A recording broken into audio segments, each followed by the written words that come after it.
She gets up and she says, Patrick, this is very hard for me to say this. And let me tell you why it's very hard. I said, what's that? She says, ever since in high school, I wanted to prove to men that I can beat them. So when I graduated high school and college, I opened up my salon. We do very well. I've made millions of dollars. My people and my work that work at the salon, they do very well for themselves. I drive a nice car. I have a nice house. I have money. I have millions. I don't worry about any of that stuff. You know what decision I made last night? I said, what's that? She says, I want a husband. I no longer want to compete with men. I need them. And I'm like, what? She's saying this in front of 2,000 people with her sister sitting right next to her. Wow. And now she's getting emotional. How many 65-year-old women do we have to hear saying that I marched with the feminist movement and I bought into the fact that men are the enemy? I've never been married. I'm alone and I'm miserable and I wish I would have never bought into that philosophy. Crazy views. When you hear what he's saying, though, that he perceives feminists as advocating for gendered laws. Some feminists. What's your reaction to that? Feminism is not a monolith. Yeah. As a mother, I'm a mother. I have 3 daughters and I have a son. So when I look at the world, I'm looking at the world for how will all of my kids fare well in this world. I don't want anything that's gendered in one way or another.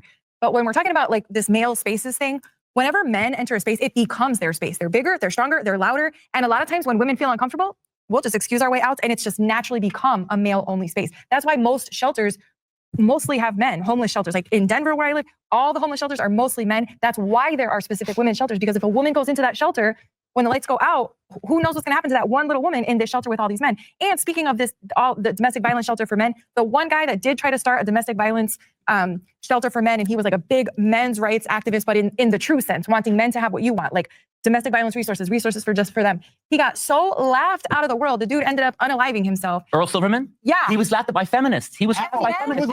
And men. Not MRAs. It was the not by MRAs. You basically excuse all, like, just shed yourself of all the misdeeds of your movement. No, the men's movement did not demonize Earl Silverman. It was not MRAs who demonized Earl Silverman. It was men. us. It was us. Toxic That's what you're men. saying. It was feminists, and the same thing with Aaron Pizzi, who I've interviewed, by the way. Feminists demonized Aaron Pizzi and Earl Silverman, not MRAs. We did not demonize either of those people. We're not trying to say that we feminists, we're trying to say that the patriarchal viewpoint that men, like laughing at men, oh, look at him trying to get resources. It's a joke. So I'm not subscribed to that, but that's the patriarchy talking, not feminism. Show me those men, because I'm around men all the time. And I'm from veterans that suffer from PTSD to just regular dudes. I'll tell you what sources you keep talking. I have never seen personally, because you're asking for personal experience. I was gonna say I agree. I have never seen personally men laugh at a man for trying to find resources. But also the whole homeless shelter thing. The reason why you don't see very many women in homeless shelters is because there's resources that keep them from being homeless that aren't necessarily given to men. Because all of a sudden these men were homeless and they all just dominated this space, and the women had to were like, oh well, we ain't got nowhere to go, so we go out on the street. That's not how that works. It's because men are by and large majority of the homeless.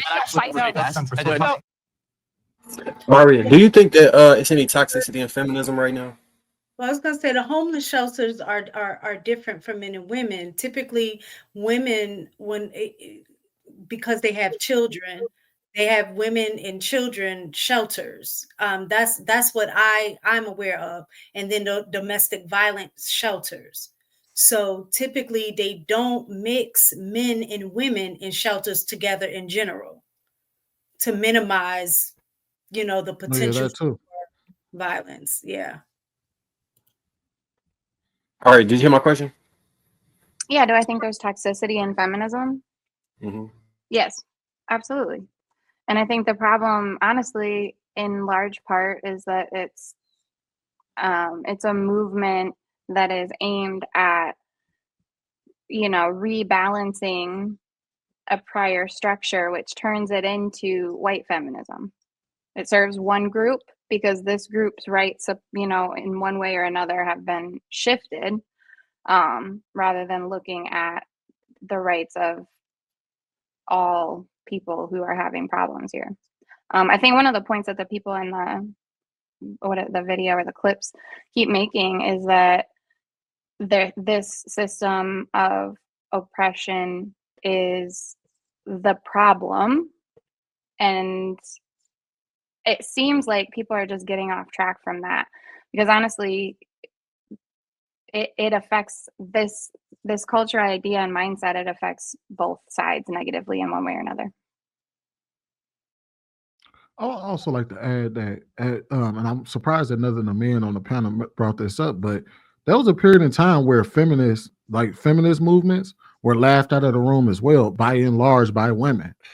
The only difference was that they still recognized that the government still recognized there was a need for it and provided the resources. That's the difference. Is that I don't care that regular men are maybe laughing online or trying to laugh these men out the room. I don't care. The issue is that do they or do they not need the resources? Feminism is trying to remove masculinity from society. If you agree, please. All right, Nico, start us off. You know, I think that probably that they're trying to be masculine. So they're trying to remove what masculinity is today and replace it by a version of femininity that is masculine. Who's they? Feminists. I thought that's who we were talking about. Got it. I think that feminists are against anything that's actually masculine. So they're trying to get rid of it, is what you say. But I think it's more than that. They're kind of replacing it. They're kind of trying to redefine what masculinity is. So, you know what? Probably the better answer is traditional masculinity is being replaced by something that is not masculine at all. Well, and the question is, how do you raise masculine men? You need fathers in the home to teach them it. And feminism have given incentives to take the father out of the home. And do you want to give us a few examples before we pull these guys in? Well, what % of men actually get custody of their children? It's 50% of their DNA. Why don't they get 50% custody? All right, let's bring in our disagreeers.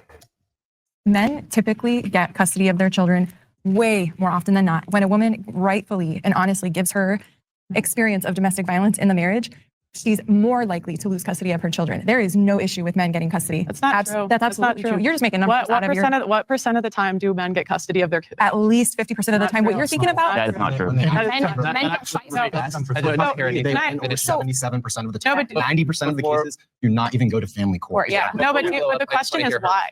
And that's, I had the same thought when I first heard it. I would ask, like, why aren't men fighting for custody? But the problem you get is the lawyers will tell them not to even fight because it's so expensive, and you have a 10%. Men don't even file the appropriate paperwork. Why are you blaming feminism for that? Wait, I think the statistics and the numbers that you're thinking of and that you're talking about are from the 70s. It was from a psychologist, Dr. Gardner. He was the one who invented the term parent alienation, and he was very biased in gearing it towards women. He was later discovered to also be defending pedophilia. The parent alienation has never... And that's just what I be talking about. The statistics, and to figure out, trying to find a solution, looking at the numbers. And it always gonna fall on, okay, who reported the statistic or who did the research. It's just, that's why I kind of like stayed away from that and just focus on case by case situation, working with individuals. Because if you keep trying to look at this thing from a number standpoint, you're gonna argue with people who have a subjective way of looking at it. Like, I'm just been checked out from it lately. I've been just trying to focus on, okay, what the fuck is your problem? Did you go to court? Can you afford your attorney fees to go and fight for your kid? Then you find out the motherfucker ain't got a job. He can't afford it. So now he's part of the numbers of men who unfair, they didn't get their kid. Like, it's so many nuances in between it. Like, how many of these men are actually trying to fight for the kids versus how many actually fought going into the courtroom and lost? And why did they lose? You get what I'm saying? Like, I think those parts of the case are very important to figure out, to see how it played out, because I don't think everybody's case, and Sweeney probably could back me on this, I don't think everybody's case was the same. Like, everybody had different fucking obstacles in the courtroom that they had to go around trying to get custody of kids. I don't think it was the same. I think everybody's had a unique, intimate situation. And his could have been different. He was probably missing something, or some shit ain't have a signal. Like, all of these other things that play into it. But we're just looking at the numbers as a basis and we're like, oh, this is the reason, because it's unfair. Like, nigga, what the fuck? Well, I would say, so Darwin, I agree that there's nuances to it, right?